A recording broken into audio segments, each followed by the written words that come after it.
नमस्कार दोस्तों, आज है 21 नवंबर 2025 दिन शुक्रवार। यूपी की सुर्खियों में आपका स्वागत है। आइए देखते हैं फटाफट अंदाज में यूपी की खबरें। उत्तर प्रदेश में धान खरीद की धीमी प्रगति पर खाद्य एवं रसद राज्य मंत्री सतीश चंद्र शर्मा ने नाराजगी जताते हुए अधिकारियों को लापरवाही पर कार्रवाई की चेतावनी दी है। राज्य में 4171 क्रय केंद्रों में से 3360 पर खरीद शुरू हो चुकी है, लेकिन कई एजेंसियों का प्रदर्शन अपेक्षा से कम है। मंत्री ने निर्देश दिया है कि हर केंद्र पर प्रतिदिन कम से कम 200 कुंतल धान की खरीद सुनिश्चित की जाए और अधिकारियों द्वारा रोजाना निरीक्षण किया जाए। 18 नवंबर तक 67,000 किसानों से 3,95,000 टन धान खरीदा गया है और 852 करोड़ रुपए किसानों को भुगतान किए जा चुके हैं। पटना के गांधी मैदान में नीतीश कुमार ने 10वीं बार बिहार के मुख्यमंत्री पद की शपथ ली। समारोह में प्रधानमंत्री नरेंद्र मोदी, कई केंद्रीय मंत्री और 11 राज्यों के मुख्यमंत्री मौजूद रहे। उत्तर प्रदेश के मुख्यमंत्री योगी आदित्यनाथ भी कार्यक्रम में शामिल होने के लिए पटना पहुंचे।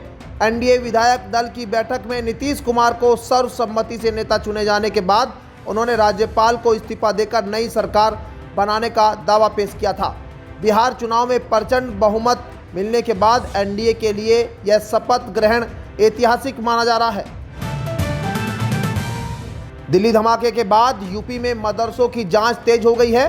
एटीएस ने प्रयागराज, प्रतापगढ़, कौशाम्बी, फतेहपुर, बांदा, हमीरपुर, चित्रकूट और महोबा के मदरसों से छात्रों, मौलवियों और प्रबंधकों का नाम, पता और फोन नंबर सहित विस्तृत विवरण मांगा है। जांच में विदेशी फंडिंग, संदिग्ध गतिविधियों और नेपाल सीमा से जुड़े मदरसों की बढ़ती संख्या पर विशेष फोकस है। सहारनपुर से पकड़े गए डॉक्टर आदिल के संपर्कों से कई मदरसों के नाम सामने आए थे। अल्पसंख्यक कल्याण मंत्री ओम प्रकाश राजभर ने कहा कि मांगी गई सभी सूचनाएं एटीएस को उपलब्ध कराई जाएगी। बिहार चुनाव परिणाम के बाद सपा कांग्रेस गठबंधन में बयानबाजी तेज हो गई है, जिससे 2027 तक गठबंधन की स्थिरता पर सवाल उठने लगे हैं। सपा नेता रविदास मेहरोत्रा ने अखिलेश यादव को इंडिया गठबंधन का नेता बनाने की मांग की है, जिस पर कांग्रेस सांसद इमरान मसूद ने पलटवार करते हुए कहा कि राहुल गांधी ही स्वाभाविक नेता है और अखिलेश पहले यूपी पर ध्यान दे। दोनों दलों में नेतृत्व, सीट बंटवारे और रणनीति को लेकर खटपट साफ दिख रही है। राजनीतिक जानकारों का मानना है कि यही तनाव आगे बढ़ा तो 2027 में गठबंधन टूटने का खतरा बढ़ सकता है। यूपी में होमगार्ड भर्ती 2025 के लिए 41,424 पदों पर बम्पर वैकेंसी निकली है। 18 नवंबर 2025 से आवेदन शुरू हो चुकी है और अंतिम तिथि 17 दिसंबर है। 10वीं पास पुरुष और महिलाएं आवेदन कर सकते हैं। उम्र 18 से 30 वर्ष रखी गई है। महिलाओं को 20% आरक्षण मिलेगा। पुरुषों की हाइट 168 सेमी और महिलाओं की 152 सेमी जरूरी है। चयन प्रक्रिया में 100 अंकों की लिखित परीक्षा और फिजिकल टेस्ट शामिल है। पुरुषों को 4.8 किलोमीटर दौड़ 28 मिनट में और महिलाओं को 2.4 किलोमीटर दौड़ 16 मिनट में पूरी करनी होगी। ड्यूटी बेस्ड नौकरी में प्रतिदिन 600 रुपए प्रति भत्ता मिलेगा। आवेदन आधिकारिक वेबसाइट पर किए जा सकते हैं। सीएम योगी आदित्यनाथ ने मेरठ, कानपुर और मथुरा वृंदावन की 478 शहरी विकास परियोजनाओं की समीक्षा कर इन्हें तेज गति से आगे बढ़ाने के निर्देश दिए। उन्होंने कहा कि प्रोजेक्ट्स आधुनिक सुविधाओं के साथ शहरों की स्थानीय पहचान और संस्कृति को भी प्रतिबिंबित करे। आय सर्जन, रेवेन्यू शेयरिंग और पीपीपी मॉडल पर विशेष जोर दिया गया। मेरठ में यातायात सुधार, मल्टीलेवल पार्किंग और हरित क्षेत्र विकास, कानपुर में विरासत आधारित विकास और मथुरा वृंदावन के लिए विजन 2030 के तहत श्रद्धालुओं की सुविधा, पार्किंग, फसाड डेवलपमेंट और कॉरिडोर सुधार जैसे प्रोजेक्ट्स को प्राथमिकता दी गई है।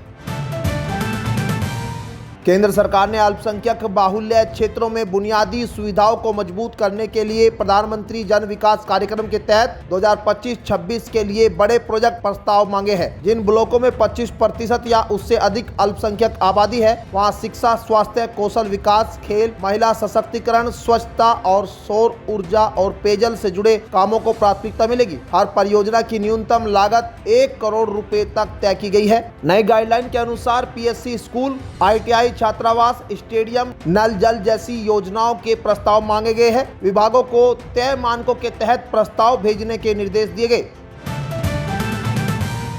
उत्तर प्रदेश सरकार ने किराया अनुबंधों पर लगाने वाले स्टाम्प और रजिस्ट्रेशन शुल्क में 90% तक की बड़ी कमी लागू कर दी गई है। नई दरों के प्रभावी होने से अब वार्षिक किराया 2 लाख रुपए तक होने पर मात्र 500 से 2000 रुपए तक शुल्क देना होगा। इससे किराएदारों, मकान मालिकों और राहत मिलने के साथ किराया बाजार अधिक पारदर्शी और औपचारिक होगा। वहीं लखनऊ विकास प्राधिकरण ने अटल नगर आवासीय योजना देवपुर पारा की पंजीकरण तिथि बढ़ाकर 2 दिसंबर कर दी है। योजना में 2496 फ्लैट और आधुनिक सुविधाओं के साथ 9,82,000 रुपये से शुरू कीमतें निर्धारित है। अमेठी में प्रधानमंत्री उज्ज्वला योजना के 64,270 उपभोक्ताओं की सब्सिडी खतरे में है, क्योंकि उन्होंने अब तक ई-केवाईसी पूरी नहीं की। जिले में कुल 2,08,62 लाभार्थी है, जिनमें से निर्धारित तिथि 15 दिसंबर तक ई-केवाईसी न कराने पर सब्सिडी बंद कर दी जाएगी और उपभोक्ताओं को सिलेंडर की पूरी कीमत चुकानी होगी। सब्सिडी डीबीटी के माध्यम से सीधे खातों में भेजी जाती है, इसलिए प्रक्रिया अनिवार्य है। जिला पूर्ति विभाग ने गैस एजेंसियों को ग्रामीण और शहरी क्षेत्रों में कैंप लगाकर केवाईसी कराने के निर्देश दिए हैं, ताकि सभी उपभोक्ता समय पर लाभ प्राप्त कर सके। यूपी सरकार ने बिजली बिल बकायेदारों के लिए बड़ा राहत पैकेज देते हुए वन टाइम सेटलमेंट OTS योजना शुरू की है। इस योजना के तहत उपभोक्ताओं को उनकी श्रेणी और भुगतान मोड के आधार पर 50% से 100% तक छूट मिलेगी। लाखों ऐसे उपभोक्ता जो एकमुश्त बिल नहीं भर सकते, अब चरणबद्ध भुगतान करके लाभ ले सकेंगे। योजना 3 चरणों में लागू है और पहला चरण 31 दिसंबर 2025 तक चलेगा। रजिस्ट्रेशन के समय मुख्य बकाया राशि का 30% जमा अनिवार्य है। आवेदन UPPCL की वेबसाइट पर नजदीकी बिल केंद्रों पर किया जा सकता है। पूर्ण भुगतान पर कनेक्शन बहाली और ब्याज माफी का लाभ मिलेगा। समाजवादी पार्टी के घोसी विधायक सुधाकर सिंह का 20 नवंबर को लखनऊ के अस्पताल में निधन हो गया। अचानक तबीयत बिगड़ने पर उन्हें भर्ती कराया गया था, लेकिन उन्हें बचाया नहीं जा सका। उनके निधन की खबर मिलते ही सपा अध्यक्ष अखिलेश यादव अस्पताल पहुंचे और नम आंखों से श्रद्धांजलि दी। सपा ने उनका जाना बड़ा झटका करार दिया है, क्योंकि उनकी लोकप्रियता और जमीन से जुड़ाव मजबूत था।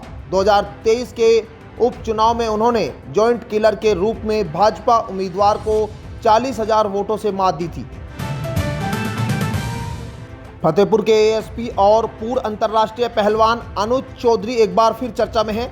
इस बार उनका वीडियो वायरल हुआ है, जिसमें वे खाकी वर्दी में मौनी बाबा के पैर छूते और हाथ जोड़कर आशीर्वाद लेते दिखाई दिए। नियमों के तहत वर्दी में इस तरह का व्यवहार अनुचित माना जाता है, जिसके कारण चौधरी विवादों में घिर गए हैं। अनुज चौधरी पहले भी अपने बयानों, एनकाउंटर और फिटनेस को लेकर सुर्खियों में रहे। ओलंपिक और एशियन गेम्स में भारत का प्रतिनिधित्व कर चुके अनुज अर्जुन पुरस्कार विजेता है और फिलहाल यूपी पुलिस में ASP पद पर तैनात है। सहारनपुर में युवाओं के लिए रोजगार का सुनहरा मौका आया है। 21 नवंबर 2025 को दिल्ली मोड़ स्थित राजकीय ITI परिसर में सुबह 10 बजे से रोजगार मेला आयोजित होगा। इसका आयोजन क्षेत्रीय सेवायोजन कार्यालय कर रहा है। मेले में श्री राम पिस्टन गाजियाबाद, टाटा मोटर्स, पंतनगर और प्रणव विकास प्राइवेट लिमिटेड शामिल होगी। 12वीं ITI डिप्लोमा या स्नातक योग्यताधारी उम्मीदवार 18 से 35 वर्ष आयु सीमा के साथ हिस्सा ले सकते हैं। किसी आवेदन की जरूरत नहीं है, केवल आवश्यक दस्तावेज साथ लाने होंगे। योग्य युवाओं को विभिन्न पदों पर नौकरी के अवसर प्रदान किए जाएंगे। 2 पैन कार्ड मामले में सजा काट रहे सपा नेता आजम खान और उनके बेटे अब्दुल्ला आजम फिलहाल रामपुर जेल में ही रहेंगे। कोर्ट ने दोनों को जेल मैनुअल के अनुसार सुविधाएं देने के साथ रखने की अनुमति दे दी है। पिता पुत्र को कैदी नंबर 425 और 426 दिया गया है तथा सजायाफ्ता कैदियों की यूनिफॉर्म भी मिल चुकी है। दोनों बैरक नंबर 1 और अन्य कैदियों के साथ रह रहे हैं और भोजन भी जेल मैनुअल के अनुसार दिया जा रहा है। यदि उन्हें दूसरी जेल भेजना हुआ तो जेल प्रशासन को कोर्ट की मंजूरी लेनी होगी। उत्तर प्रदेश में न्यूनतम तापमान में धीरे धीरे बढ़ोतरी होने से रात की ठंड में हल्की राहत मिली है, लेकिन कोहरे का असर बढ़ने लगा है। 20 से 25 नवंबर तक पश्चिमी और पूर्वी यूपी में सुबह के समय छिछला से मध्यम कोहरा छाने की संभावना है। लखनऊ, प्रयागराज, कानपुर, बाराबंकी और इटावा में सुबह 20 से 25 किलोमीटर घंटा की रफ्तार से हवाएं चल सकती है। अगले 2-3 दिनों तक रात का तापमान थोड़ा बढ़ेगा, लेकिन 23 नवंबर से पछुआ हवाएं सक्रिय होने पर ठंड फिर बढ़ सकती है। इटावा में न्यूनतम तापमान 9.4 डिग्री सेल्सियस, कानपुर में 10 डिग्री सेल्सियस और लखनऊ में 13.5 डिग्री सेल्सियस दर्ज हुआ। तो ये थी आज की 15 फटाफट खबरें। अगर आपको वीडियो पसंद आया तो वीडियो को लाइक, शेयर व कमेंट जरूर करें। धन्यवाद।